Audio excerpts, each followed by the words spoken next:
जो भी विवाद चल रहा है गाने को लेकर, इस सवाल मुद्दे पर बातचीत करेंगे। कैसे मौसमी यादव जी? सबसे पहले आर्यन न्यूज भोजपुरी के देखने वाले जितने भी श्रोता हैं जो मुझे प्यार करते हैं, और सबको मेरी तरफ से प्रणाम है। और आज हम पहली बार अभिमन्यु जी के चैनल पे हम आज इंटरव्यू कर रहे हैं मेरा। देखिए, अभी रिसेंटली में आपका एक गाना आया बघवा वाला, इस गाने को हमारे दर्शकों को सुनाइएगा थोड़ा। ये गाना हमने बहुत प्यारा गाना गाया है। और कवरिया गरज ताटे दुनिया जहानावा माई दुनिया जहानावा हो, आये कवरिया गरज ताटे कि बेटा हीरा नवाए माई एक कवरिया गरज ताटे। ये गाना मेरा अभी बज रहा है बढ़िया, और लोग विवाद जानबूझ कर रहे हैं कि मेरा गाना ऐसा गाना है। ये तो मसूरिया में लगाना है, लोग को विवाद करने दीजिए। काफी लोग मतलब खेसारी लाल यादव जी के नीचा दिखाने पर भी लगे रहते हैं, जैसे में कभी जल्द चिंटू पांडे के साथ भी विवाद हुआ है। मतलब खेसारी लाल यादव की जानबूझ के क्यों टारगेट करते हैं लोग?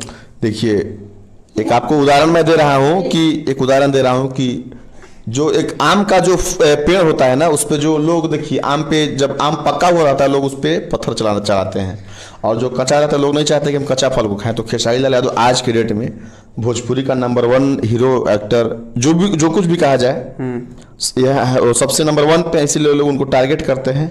और देखिए, मैं बता रहा हूँ, टारगेट उसी का होता है, बुराई उसी का होता है, विरोध उसी का होता है जिसमें कुछ बात होता है। और यदि आपको इस धरती पर विरोध होने लगा तो आप समझिए कि आप बहुत आगे बढ़ेंगे। देखिए, भोजपुरी के 2 सिंगर हैं, पवन सिंह और खेसारी लाल यादव। अगर गायकी के मामले में अगर दिखा जाए तो भोजपुरी के सबसे बड़ा सिंगर कौन है, मतलब स्टार कौन है? देखिए, मैं बता रहा हूँ, भोजपुरी का भी 2 सबसे बड़े स्टार हैं, एक खेसारी लाल यादव बड़े भैया पवन सिंह भैया, और दोनों अपने आप में बेहतर हैं। किसी चीज में अगला बेहतर है, किसी में ये बेहतर है। तो ऐसा नहीं है, अगर आज दोनों अगर अपना इंडस्ट्री में झंडा गाड़े हुए पिछला 15 साल से, तो दोनों में कुछ ना कुछ खास बातें हैं। कोई बेहतर, देखिए दोनों गाना अच्छा गाता है, दोनों मतलब अच्छा है, तभी आज दोनों भोजपुरी का नंबर 1, दोनों एक लेवल बैठे हुए हैं, तो दोनों बेस्ट हैं हमारे लिए। एक गाना था खेसारी लाल यादव और एक की परखंड होया जिला खेसारी भई से हिला।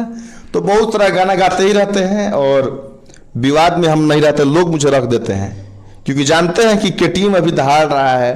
कौनो आएगा केटीएम के बाद होगा, कोई आ जाए केटीएम रहेगा, उसके बाद ही लोग अगला कोई आ पाएगा। टुनटुन यादव जी के काफी टक्कर देते रह रहे हैं, ज्यादा आप लोग को भी देखा जा रहा है मौसमी यादव जी का। तो वो भी हमारे बड़े भाई हैं, लेकिन अब ऐसा बोलना नहीं चाहिए। वो मेरा बहुत सारे गाना को भी उठाए गए हैं, लेकिन भोजपुरी का पहला सिंगर मसूरिया में जिसका कम से कम 30 से 35 गाना मार्केट में चोरी हुआ है, परखंड है जिला हीरे चला, पहला गाना मेरा ही था। दुनिया कुछ बोलो कि मेरा है, लेकिन मेरा गाना है, और उस टाइम बच चुका है 2023 में, आप सब देख सकते हैं। टुनटुन यादव जी भी काफी आरोप लगाते हैं कि मसूरिया में मेरा गाना चोरी कर लिया। बहुत सारे मतलब सिंगर भी लगाते हैं, धर्मवीर सिंह भी जो अभी गाना पवन सिंह गाए हैं बबुआन को लेकर, इस गाने को भी लेकर। तो देखिए, जैसे कि चोर सब लोग, लेकिन चोरी किसी को नहीं करने आता है, चोरी हमको करने आता है। पूरा हम उस गाना को उठाए गा देते हैं, कहीं ना कहीं मेरा भी गाना लोग आते हैं तो मैं भी गा देता हूँ। और किसी चोरी क्या होता है? चोरी होता ही नहीं है। ये जुगा है, जिस सब लोग गाना रिलीज किए, जिसका लग गया जुगा जीत गया। मतलब वेब म्यूजिक है, सारा बड़ा चैनल से भी गाना सारा बात रिलीज होगी। और अभी तो फिलहाल पर हम लोग ऑफिशियल पर भी तो बज ही रहा है, और भी चैनल है, अंबिका म्यूजिक से गाना बज रहा है कि तक खिड़की से बहरी जान गली में रंगदार आइल बा। एगो दराज भैया चैनल बा रॉयल अंजलि फिल्म्स, उसे बज रहा है कि कवना के दम बज नो के यार रंगदार तोर हो तीनों लोग के।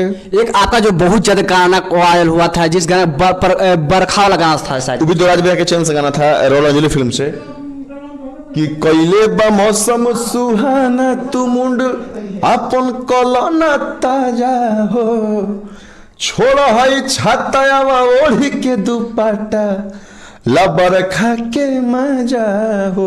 तो भी गाना मेरा दबा के बजा मार्केट में। देखिए, मसूरिया में यादव जी से मुझे बात करके बहुत अच्छा लगा, और जितने भी मेरे चैनल पर देख रहे थे सभी को दिल से धन्यवाद। आप लोग भी ऐसे पढ़ा मैं और आर्यन न्यूज भोजपुरी का आप लोग सब्सक्राइब कर लीजिए। और बड़ा प्यारा इंटरव्यू करते हैं, बहुत प्यारा ही बोलते हैं, कब सीखे पता नहीं चला मुझे।